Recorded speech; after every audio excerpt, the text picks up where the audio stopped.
रसिक श्रोत्यांना नमस्कार. आज आपण ऐकणार आहोत शकुंतला गोखले लिखित समांतर रेषा या कादंबरीचा भाग 14. श्रीरंगानं मारलेल्या चपराकीचे बळ उत्तरेच्या गालावरून दिसेनासे झाले असले तरी तिच्या मनाला झालेली जखम मात्र अधिकच सलायला लागली होती. पुरुषाला नर पशु का म्हणतात ते श्रीरंगाच्या या स्वरूपाकडे पाहिल्यावर तिला कळू लागलं होतं. या नरपशूला ती देव माणूस समजली होती. त्याच्या फसव्या गोड शब्दांवर भाळून तिनं स्वतःचा सत्यानाश करून घेतला होता. मूर्खासारखं तिनं त्याच्याशी लग्न केलं होतं. अगदी आंधळ्यासारखी ती वागली होती. या खोड्यात तिनं आपणहून पाऊल ठेवलं होतं. पण आता तिचे डोळे पुरते उघडले होते. माणसाचं कातडं पांघरून वावरणारा श्रीरंग हा एक क्रूर स्वार्थी लांडगा आहे हे तिला आता स्पष्ट दिसून आलं होतं. पण पण चूक व्हायची ती आता होऊन गेली होती. तिचे घोर परिणाम मात्र आता चुकवता येण्यासारखे नव्हते. एवढ्या मोठ्या बंगल्यात उत्तरा अगदी एकटी होती. पहिले काही दिवस तिच्या सुखस्वास्थ्याला अतिशय जपण्याचं नाटक करणारा श्रीरंग हळूहळू आपलं खरं स्वरूप तिला दाखवू लागला होता. प्रथम तो ऑफिसातून थेट घरी यायचा. संध्याकाळी तिला घेऊन तो हौसेनं फिरायला जायचा. नाटक सिनेमाचे बेत ठरवायचा. त्या स्नेहवर्षावानं तिलाही त्याच्याविषयी कौतुकनी प्रेम वाटायचं. तिच्यात असलेली एवढी मोठी उणीव ठाऊक असूनही त्यानं तिला स्वतः पत्नीपद देऊ केलं होतं. तसं करताना त्यानं तिच्यापासून काहीही लपून ठेवलं नव्हतं. त्याचा हा प्रामाणिकपणा तिला जास्त आवडला होता. त्याला पत्नीही प्रेयसी म्हणून हवी असण्यापेक्षा सोबतीन म्हणून हवी होती. स्वतःचं हृदय त्यानं मन मोकळेपणानं उत्तरेला उघडून दाखवलं होतं. त्याची पहिली पत्नी निवर्तल्यानंतर 4 वर्ष तो तिच्या स्मृतीशी एकनिष्ठ राहिला होता. कारण शोभणीवर त्याचं फार प्रेम होतं. शोभणीच्या मृत्यूनंतर दुसऱ्या स्त्रीबद्दल असा काही विचारसुद्धा करणं त्याच्या मनाला पाप वाटत होतं. पण शोभना गेल्यावर त्याचं गृहजीवन अगदी विस्कळीत झालं होतं. शोभना गेल्यामुळे त्याच्याहूनही त्याच्या 2 लहान मुलांचे विकास आणि सुलेखा यांचे फार हाल होत होते. ते हाल पाहावेनात म्हणून दुसऱ्या विवाहाची कल्पना प्रथम त्याच्या मनात आली. पण शोभनी वाचून इतर कुठल्याही स्त्रीवर प्रेम करणं त्याला अशक्य वाटत असल्यानं लग्न करून एखाद्या स्त्रीवर अन्याय करायला तो तयार नव्हता. उत्तरेसारखी स्त्री भेटल्यावर म्हणूनच त्याला आनंद वाटला होता. उत्तरेच्या बाबतीत वैवाहिक सुखाचा प्रश्न आड येण्यासारखा नव्हता. त्यामुळे त्याच्या हातून तिच्यावर अन्याय होण्याचाही संभव नव्हता. तिला देखील पुरुषाचा फक्त आधार हवा होता. दोघंही एकमेकांचे उत्तम साथी ठरले असते. श्रीरंगाचा हा युक्तिवाद पटला म्हणूनच उत्तरेनं श्रीरंगाशी लग्न केलं होतं. या सगळ्या गोष्टी अर्थात श्रीरंगानं पुन्हा पुन्हा पटवून दिल्यानंतर उत्तरेला त्या पटल्या होत्या. पहिल्या पत्नीशी तिच्या मृत्यूनंतरही इतक्या निष्ठेनं वागणारा श्रीरंग तिला देव माणूस वाटला होता. लग्न झाल्यापासून मनोभावानं तिनं त्याचा संसार केला होता. संसारातली इतर सर्व सुखं त्याला मिळावी म्हणून तीही झटत आली होती. विकास आणि सुलेखा यांची तर ती आईच बनली होती. एक मोडकळीस आलेला संसार तिनं सावरून धरला होता. पण त्याचा पुरेपूर मोबदला तिला मिळत होता. सुखाचा संसार, पतीचा आधार आणि मुलांची माया हे सगळं सुख अनपेक्षितपणानं तिला लाभलेलं होतं. तिच्या परिस्थितीत तिला जे मिळालं तेच तिला फार मोठं वाटत होतं. श्रीरंगवर तिचा इतका विश्वास बसला होता की त्याचा प्रत्येक शब्द ती वेद वाक्यासारखा प्रमाण मानू लागली होती. परंतु लग्नानंतर जेमतेम 2 महिने होतात न होतात तोच तिला धक्क्यावर धक्के बसायला लागले होते. श्रीरंगानं तिच्यासमोर उभं केलेलं सुखी संसाराचं चित्र हा एक खोटा देखावा आहे हे तिच्या लक्षात यायला फार दिवस लागले नाहीत. रोज एकेका गोष्टीचं सत्य स्वरूप तिला दिसायला लागलं होतं. ते सत्य कल्पिताहूनही अद्भुत होतं. शोभनीवर श्रीरंगाचं अजिबात प्रेम नव्हतं. उलट ते जिवंत असेपर्यंत त्यानं तिला अनेक परीनं छळलं होतं. केवळ हुंड्याचा आकडा पाहूनच त्यानं तिच्याशी लग्न केलं होतं. पण तेवढ्यानं समाधान न होता लग्नानंतरही तिला माहेरी पाठवून तिच्याकडून त्यानं पैशाची मागणी सतत चालू ठेवली होती. शोभनीला अर्थातच ते आवडत नसे. पण तिनं माहेरी जायचं नाकारलं किंवा माहेरून येताना ती रिकाम्या हातानं आली तर तो चक्क तिला मारपीट देखील करत असे. त्याला दारूचं व्यसन होतं. जुगार खेळायचा नाद होता. फक्त बाईचाच त्याला नाद नव्हता. पण त्याचं कारण श्रीरंगाच्यात श्रीसंगाची उत्सुकता मुळीच नव्हती हेच होतं. त्याला 2 मुलं कशी झाली हेच एक नवल होतं. पण त्याचं हे खरं स्वरूप त्यानं अत्यंत कौशल्यानं जगापासून दडवून ठेवलं होतं. डॉक्टर जेकिल आणि मिस्टर हार्डड या रहस्य कथेतल्यासारख्या श्रीरंगाचं व्यक्तिमत्व दुहेरी होतं, दुटप्पी होतं. बाहेरच्या जगात तो जणू मुखवटा घालूनच वावरत होता. या मुखवट्यामुळेच उत्तरा पुरती फसली होती. उत्तरेची आता खात्री पटली होती की तिच्यासारखाच अरविंद देखील श्रीरंगाच्या बाबतीत फसलेला होता. अरविंद आणि श्रीरंग बालपणी एका शाळेत शिकलेले होते. त्यानंतर फार वर्षांनी त्या दोघांची मुंबईत अकस्मात गाठ पडली होती. श्रीरंग मुंबईत वकिली करत होता. सिव्हिल लाईनपेक्षाही क्रिमिनल लाईनकडे त्याची प्रॅक्टिस जास्त होती. एक हुशार फौजदारी वकील म्हणून अल्पावधीत श्रीरंगानं चांगला नावलौकिक संपादन केलेला होता. अरविंदाला त्यामुळे श्रीरंगाविषयी कौतुक मिश्रित आदर वाटत होता. श्रीरंग वरचेवर अरविंदांच्या घरी यायचा. तो उत्तरेशीही खूप मनमोकळेपणानं वागायचा.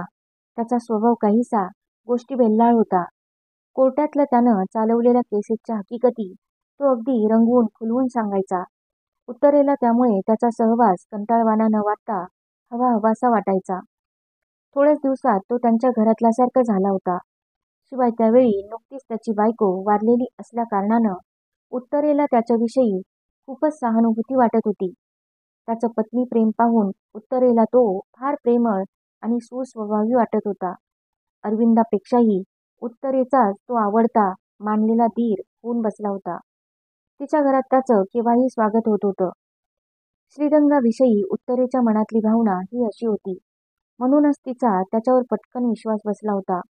अरविंदानं श्रीरंगापाशी आपलं जे गुपित विश्वासानं सांगितलं होतं ते श्रीरंगानं सरळ उत्तरेपाशी उघड केलं होतं.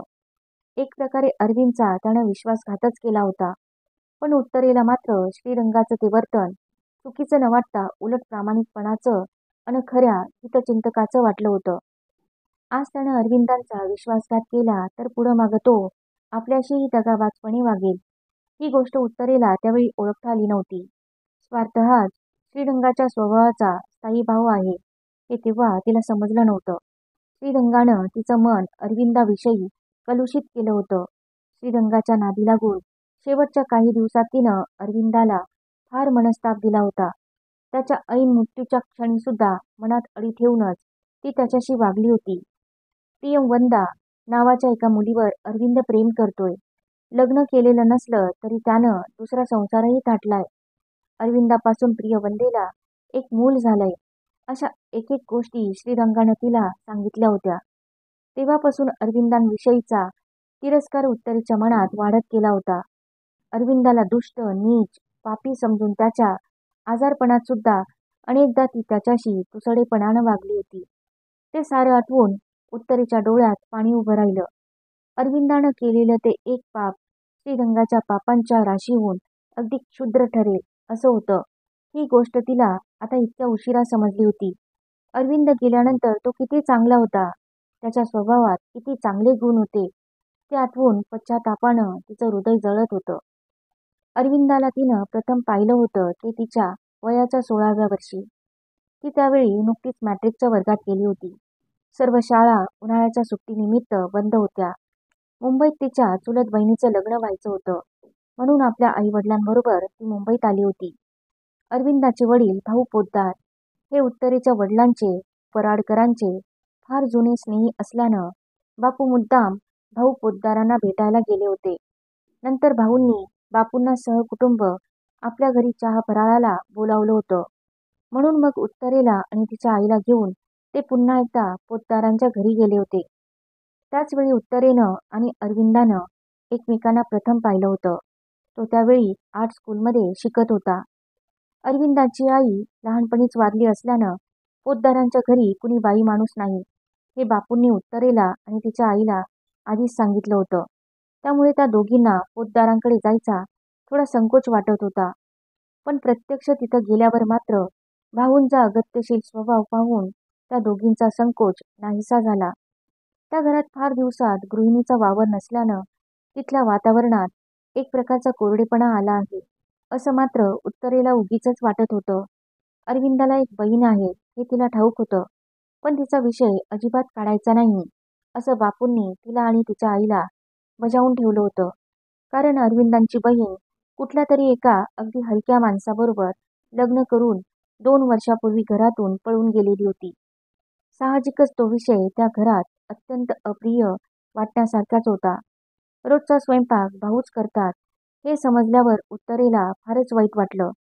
या मंडळींना फराळाला बोलवलं होतं, त्यावेळी ऐन प्रसंगी गोंधळ होऊ नये म्हणून भाऊंनी बटाटे पोहे आधीच करून ठेवलेले होते. पोहे, बिस्किटं, चिक्कू, केळी आणि कॉफी एवढा बेत असूनही आपण फारच थोडं केलंय असं भाऊंना एकसारखं वाटत होतं.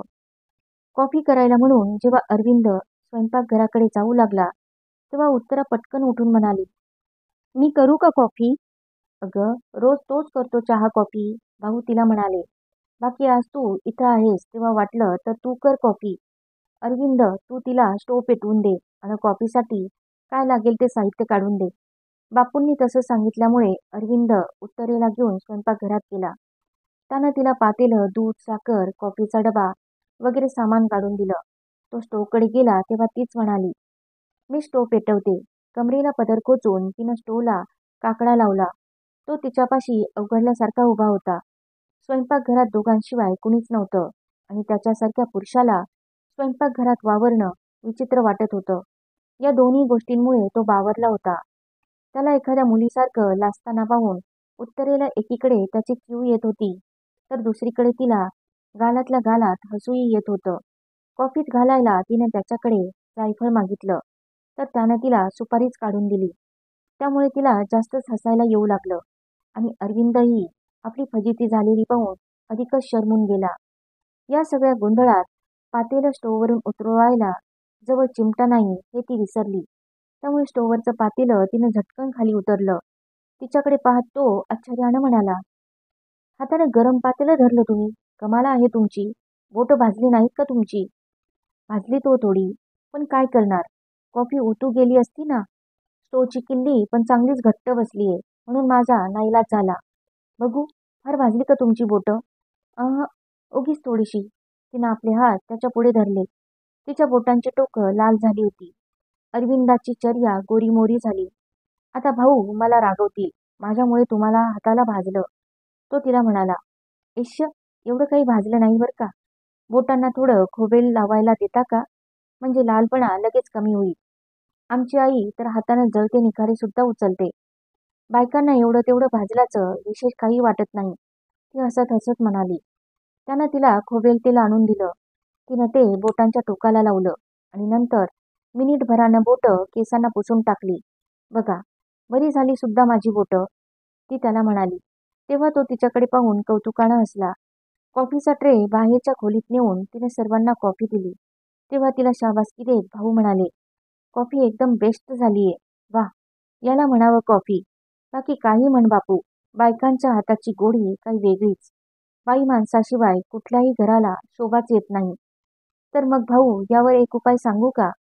बापू हसत म्हणाले, अरविंदाचं लग्न तू लवकर करून टाक, म्हणजे तुमच्या घरात बाई माणूस येईल आणि या घरालाही शोभा येईल. बापूचं बोलणं ऐकून सगळेच हसले. खरं म्हणजे बापू अगदी सहज तसंच बोलले होते. त्यांच्या बोलण्यामागं कोणताही हेतू नव्हता. पण उत्तरा आणि अरविंद यांना मात्र उगीचच फार लाजल्यासारखं झालं. उत्तरा वसईला परत गेली. ती अरविंदांविषयी एक अनोखी कोमल भावना मनात बाळगूनच.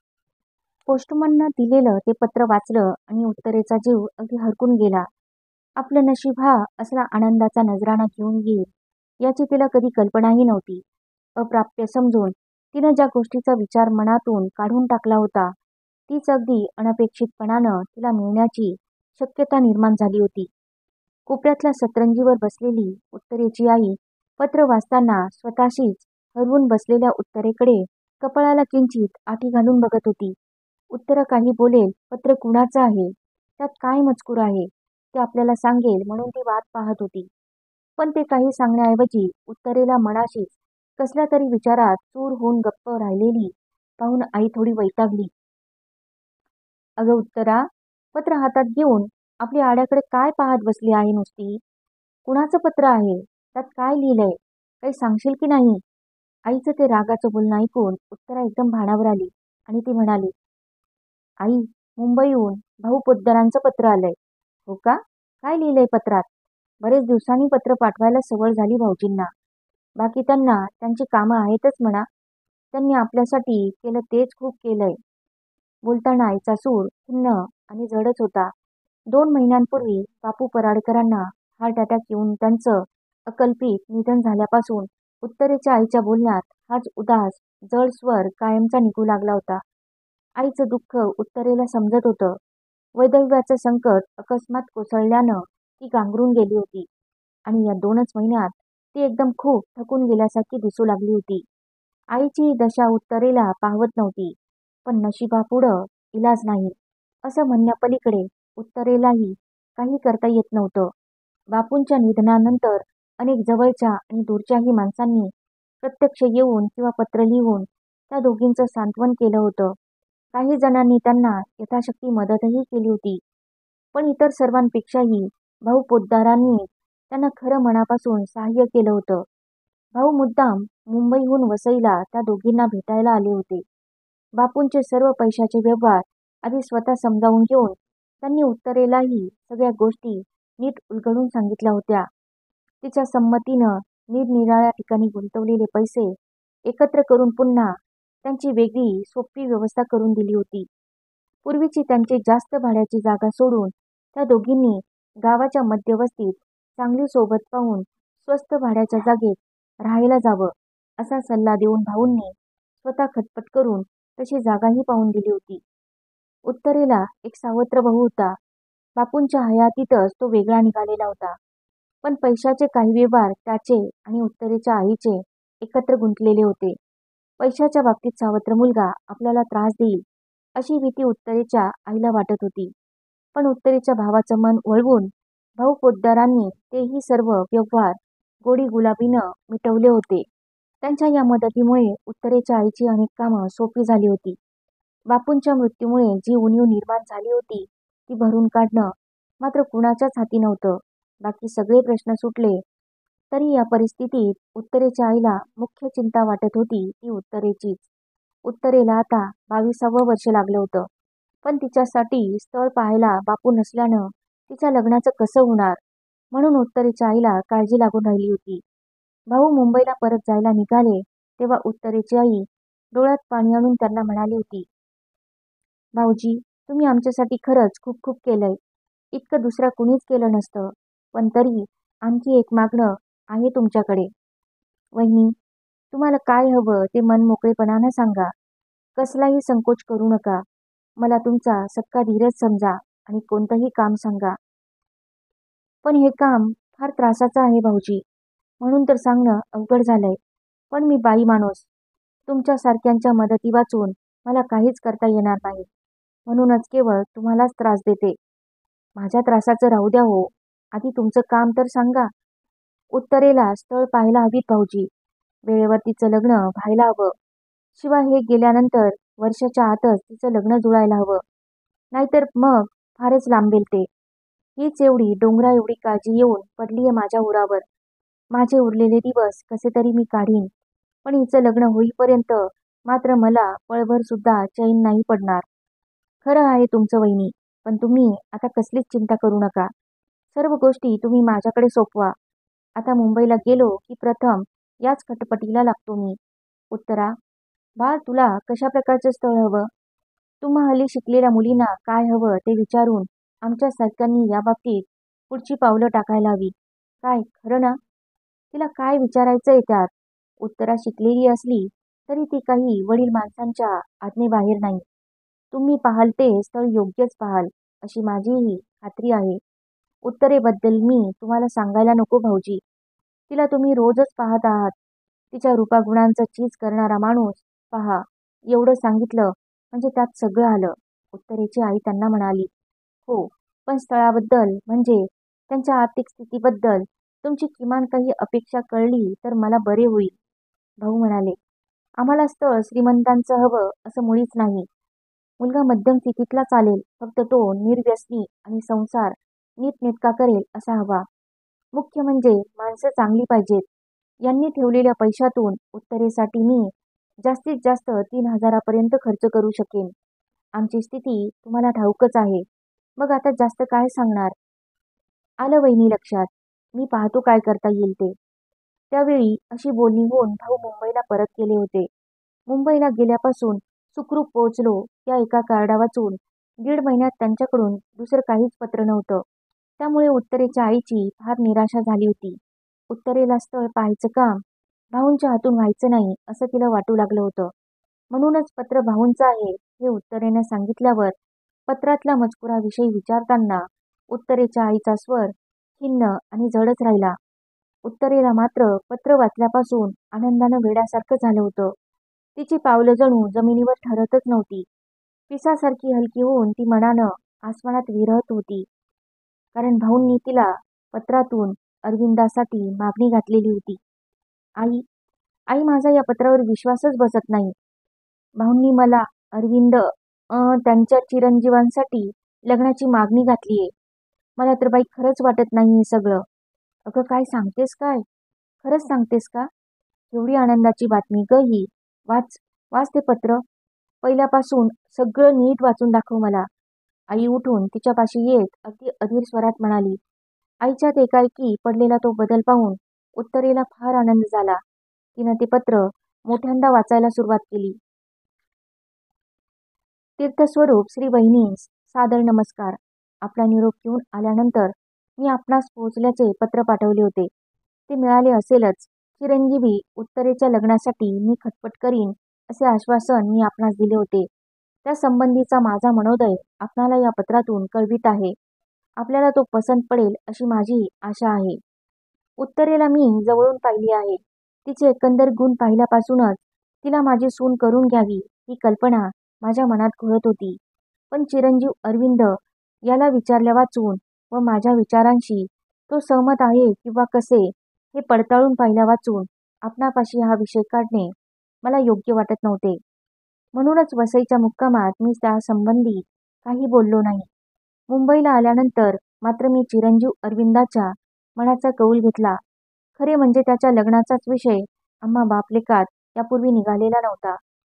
अरविंद लग्न करण्यास तयार आहे हे पाहिल्यानंतर मग मी त्याला उत्तरेसंबंधी माझे मत मोकळेपणाने सांगितले आणि कळविण्यास अत्यंत आनंद वाटतो की अरविंदानं माझा हा प्रस्ताव मान्य केला आहे. उभयंता मुलांनी एकमेकांना यापूर्वी प्रत्यक्ष पाहिले आहेच. तरी पण गेल्या 6 वर्षात त्यांची गाठभेट नसल्यानं चिरंजीव अरविंदला थोडे अवघड वाटत होते. मी त्याला उत्तरेचा अलीकडचा फोटो दाखवला आहे आणि तिचं थोडेसे गुणवर्णनही केले. अरविंद तसा माझ्या विचाराबाहेर कधीच नव्हता आणि नाहीही. त्यामुळे पूर्ण विचार करूनच त्याने अनुकूल निर्णय दिलेला आहे. त्या संबंधी सर्व माहिती मी तुम्हाला सांगितलेली आहेच. आर्किटेक्चरची परीक्षा पास झाल्यानंतर 1 वर्ष त्याने श्री जॉन परेरा यांच्या मार्गदर्शनाखाली परंतु स्वतंत्रपणे काम केले. त्यानंतर आता तो परेरांकडे नोकरी करत आहे. तेथे त्याला दरमहा 800 रुपये पगार मिळतो. त्याचा जम त्याने उत्तम बसविला आहे. त्याला नुकतेच 27वे वर्ष लागले आहे. वयाने व रूपानेही तो उत्तरेला अनुरूप आहे अशी माझी खात्री आहे. हा विवाह आपल्याला पसंत असल्यास पत्रोत्तरी तसे कळवावे. म्हणजे मग पुढच्या तयारीस उभयपक्षी लागता येईल. विवाह मुंबईला व्हावा अशी मात्र माझी इच्छा आहे. उत्तरेस सप्रेम शुभाशीर्वाद. पत्रोत्तर घ्यावे, कळावे. आपला भाऊ पोद्दार. पत्र वाचून झाल्यावर उत्तरेनं आईकडे पाहिलं. आई पदरानं डोळे टिपत होती. क्षणभर तिला बोलवेनाच इतका वेळ तिचा कंठही दाटून आला होता आणि तिनं उत्तरेला मायेनं जवळ घेतलं.